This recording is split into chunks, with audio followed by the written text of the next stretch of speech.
Ce sujet est très intéressant et très polyvalent. On peut en parler sur beaucoup de points de vue différents. Aujourd'hui, je vais toucher au point de vue astrologique par rapport à cela, quand on se sent différent depuis l'enfance et à quoi c'est dû dans le thème natal. On va faire 10 positions astrologiques qui pourraient indiquer cette différence.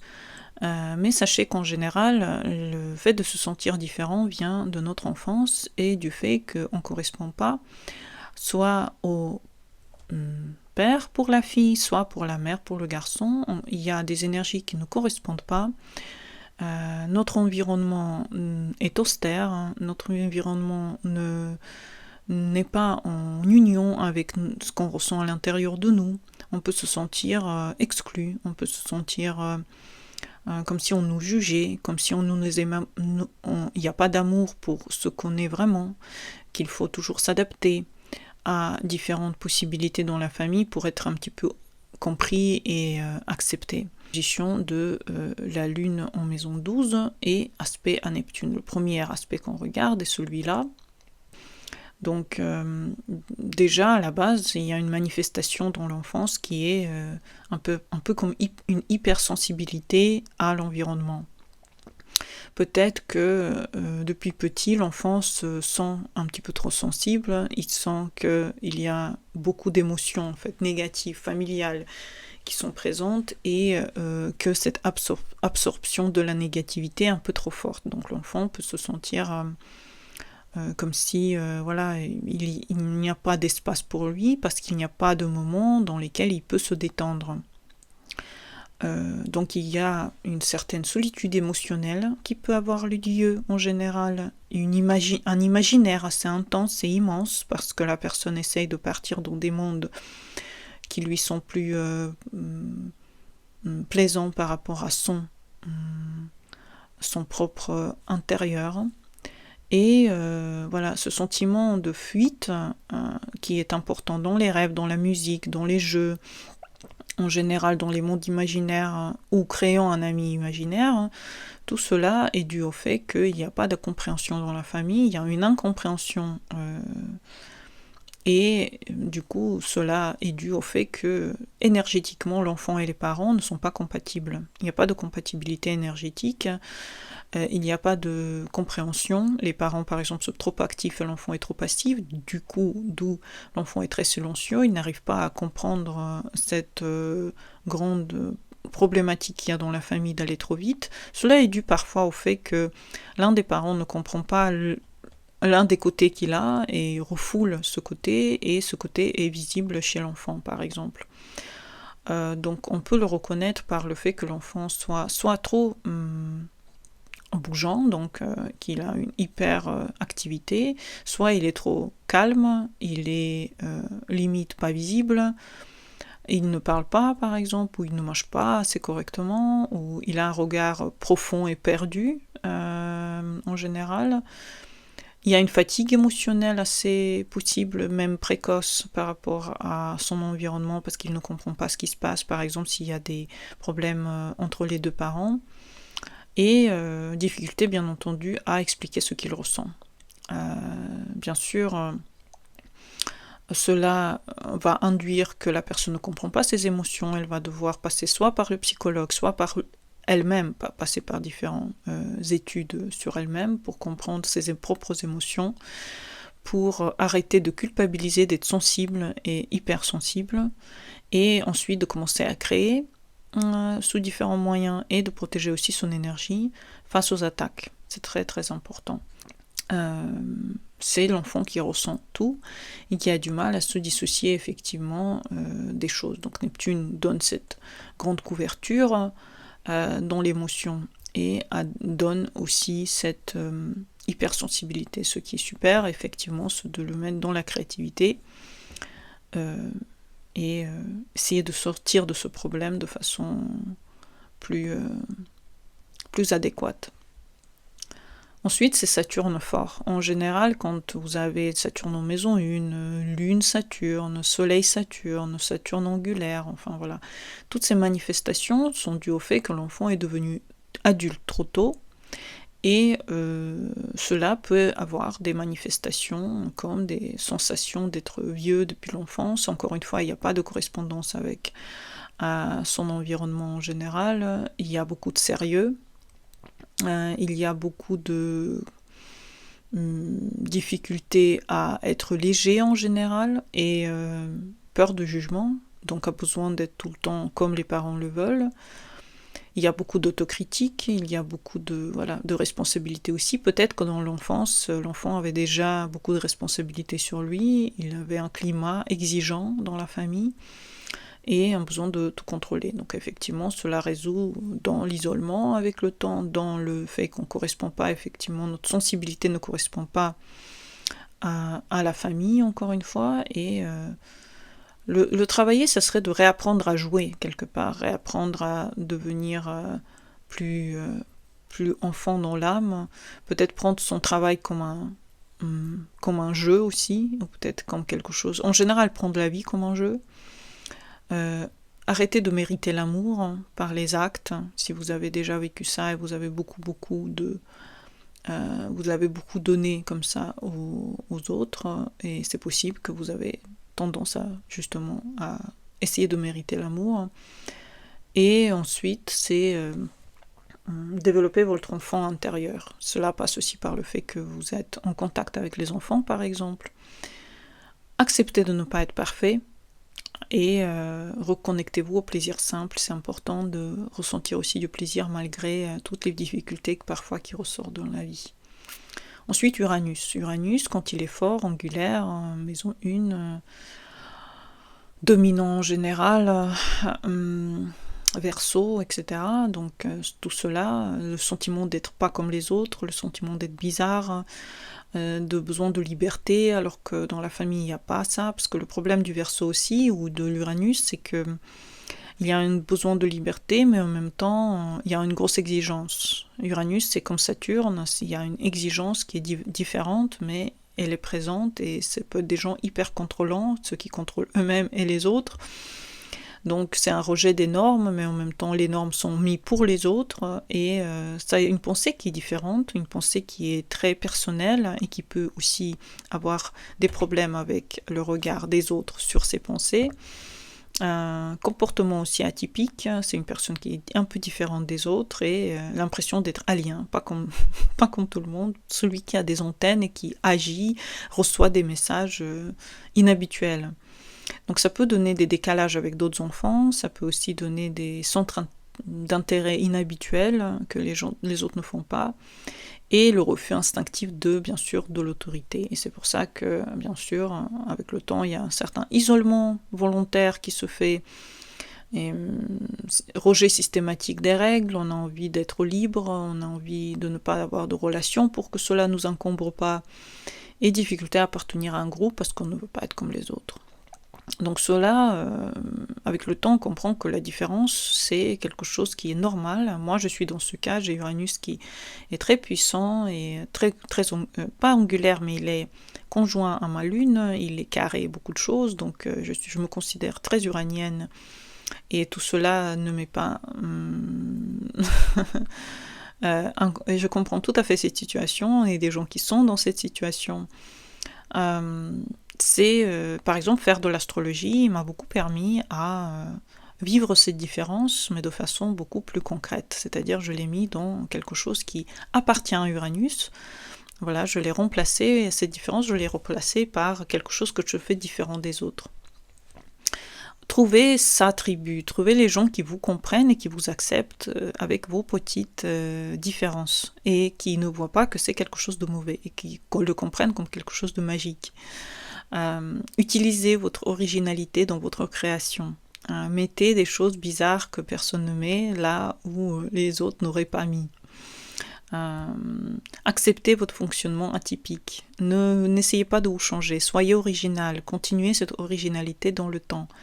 Et c'est votre signature personnelle. Votre fait d'être étrange ou étranger, c'est votre signature, c'est votre différence, et donc souriez à ces différences, c'est une différence magique que pas beaucoup de monde ont. Pluton. Pluton qui est fort, angulaire, qui est en contact avec la Lune, le Soleil, dans des maisons fortes pour Pluton, donc la maison 1, la maison 8, ou angulaire en maison 12 aussi, ça marche, ou le maître d'ascendant. Cela, c'est un enfant qui voit dans les choses que les autres ne voient pas. C'est comme un scanner sur pattes. Donc il y a une intensité immense émotionnelle quand on est petit, donne une fascination pour des sujets profonds, pour des sujets que les autres voient bizarres, et une intuition incroyable sur les non-dits familiaux, en général une intuition sur les événements qui vont se passer, et sensation de danger ou de contrôle se ressent vraiment particulièrement bien. Donc regard mature sur les choses, c'est un enfant qui se sent différent dans le fait qu'il ressent tellement de choses que les autres ne ressentent pas, et après quand il le dit, bien sûr, ça n'a pas d'impact. Donc c'est un enfant psychologiquement intense, c'est un enfant qui est difficile à élever aussi, parce qu'il y a des choses qui ressortent, qui sont importantes et qui sont souvent contre les règles établies. Climat émotionnel lourd dans la famille, par exemple, ou qui peut créer un climat lourd avec sa présence, c'est des rapports de force dans la famille. C'est tout à fait normal. Si vous avez un enfant plutonien qui essaye de se montrer en étant quelqu'un qui est très important, et ben, il va bien entendu créer des rapports de force avec ses parents, par exemple. Et donc cela donne un hyper-contrôle, beaucoup de méfiance en général. C'est quelqu'un de très méfiant, il a du mal à faire confiance en général. Et peur de montrer sa vulnérabilité, peur de montrer ses sentiments aussi, et il y a une certaine obsession émotionnelle qui est présente. Donc ça peut être quelqu'un qui est obsessionnel, c'est une caractéristique de la personne. Et donc avec le temps, c'est bien d'apprendre à faire confiance progressivement aux autres, savoir transformer cette douleur en quelque chose de puissant intérieurement, peut-être passer par une thérapie, une introspection, passer par des sages qui peuvent relaxer la personnalité, lui donner plus de profondeur et de spiritualité. Arrêter de survivre en permanence, savoir un petit peu avoir une vie plus calme et plus stable pour avoir un peu moins de tensions internes et comprendre que le monde n'est pas une menace. Il y a des gens aussi qui nous veulent du bien, mais ça s'apprend avec le temps et bien sûr pas tout le monde arrive à ce niveau de compréhension. Ensuite, si vous avez Chiron en maison 1, Chiron en maison 4, en maison 8, Lune Chiron, des aspects très forts à Chiron, vous pouvez ressentir quelque chose de cassé en vous, puisqu'il y a des mauvais aspects, par exemple, à vos luminaires ou aux planètes personnelles ou en maître descendant. Ça peut être d'un sentiment d'être rejeté, un sentiment l'impression de ne pas être normal, ne pas être comme les autres, et une honte d'exister, par exemple, peut aussi exister. Et difficulté à se sentir accepté, pareil, donc sentiment qu'on est rejeté tout le temps. Il y a une certaine blessure identitaire qui existe et à cause des critiques durant l'enfance, effectivement, vous avez une sensation que vous êtes différent de la famille. C'est une telle fortement peur du rejet avec le temps que, bien sûr, il faut travailler cette blessure, il faut travailler, arrêter de se devenir en tant que quelqu'un qui est blessé à chaque fois. Ça serait une bonne chose d'abord. Et ensuite, comprendre que votre différence, c'est pas anormal, c'est quelque chose de normal et c'est quelque chose que vous pouvez utiliser ensuite dans les études avec les autres personnes. Si vous faites par exemple un travail de consultation, parlez de votre vécu, sachez utiliser votre vécu dans vos créations et aider les autres à passer les mêmes expériences. C'est la seule chose qui pourrait vraiment donner une bonne poussée de vous dans la société en général. Ensuite, les gens qui ont les ascendants dans les derniers signes, par exemple le Verseau, le Scorpion, le Poisson, c'est des signes un peu intenses et vous pouvez vous sentir comme des gens qui ressentent immédiatement des choses différentes des autres en général dans l'air.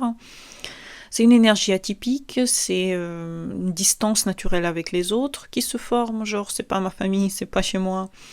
Et une impression d'être différente socialement, aussi dans la maturité. Donc pour le Scorpion, ça va être une intensité qui va intimider les gens en général, ça va être une profondeur émotionnelle, ça va être le sentiment que vous Savez que cela est que temporaire, hein. Par exemple les gens qui savent qu'ils sont venus, ils vont de toute manière partir et ils le savent assez tôt, ils le savent que tout est temporaire, et difficulté à être léger. C'est des gens qui sont toujours intenses, c'est des gens qui sont toujours en recherche de quelque chose. Donc effectivement, pour le poisson, c'est plutôt l'hypersensibilité. Donc ici, on a plutôt le côté que l'émotion est vraiment à la surface, donc la personne protège son côté émotionnel, et le sentiment de ne pas appartenir en général au monde matériel. Cela équivaut aussi pour le soleil en poisson. Et voilà, ça peut être aussi le cas pour le Verseau d'être atypique et incompris socialement. Il faut travailler son aura naturelle, il faut se mettre dans des professions qui nous donnent la possibilité d'être émotionnel et arrêter de paraître normal. Utilisez votre énergie comme une force dans la créativité et dans le travail avec les autres. Ensuite, la maison 12 qui est très chargée. Donc si vous avez beaucoup de planètes en maison 12, si vous avez une maison 12 avec le maître d'ascendant ou plusieurs planètes personnelles, c'est que vous vivez déjà dans un autre monde. Alors que vous êtes ici, vous êtes déjà dans un autre monde et vous avez probablement besoin de beaucoup de solitude pour vous restaurer en général. Vous êtes tout le temps dans vos mondes imaginaires, vous imaginez une autre réalité et cela peut donner une sensation d'invisibilité ou d'intuition qui est énorme et qui vous protège et qui vous isole des autres. Donc la spiritualité doit être renforcée avec cette position aussi, des routines personnelles qui vous aident à vous sentir en sécurité, des créativités, des méditations, des connexions avec le corps et des sensations que vous êtes en sécurité très très très importantes. En général aussi, la dominante d'eau dans le thème, si vous avez beaucoup de planètes en Cancer, en Scorpion, en Poisson, cela absorbe tout. C'est un enfant éponge et vous allez avoir un enfant qui, bien sûr, va prendre beaucoup de son environnement. C'est une mémoire émotionnelle énorme aussi et c'est ressentir que les tensions sont plus fortes qu'ils ne le sont, donc ressentir les choses qui vont pas bien intensément. Donc ici, on a aussi des limites émotionnelles qui peuvent être là dans le travail. Par exemple, n'allez pas dans les travaux qui vous font sortir tout le temps de votre corps. Sachez vous mettre pied sur terre. Apprenez à dire non. Apprenez à dire je ne veux pas. Arrêtez de sauver tout le monde tout le temps. Arrêtez d'être le sauveur. Arrêtez d'être celui qui est toujours disponible. Et revenez à vous-même. C'est très important puisque voilà, vous avez un côté qui a besoin de protéger en fait votre hypersensibilité en général.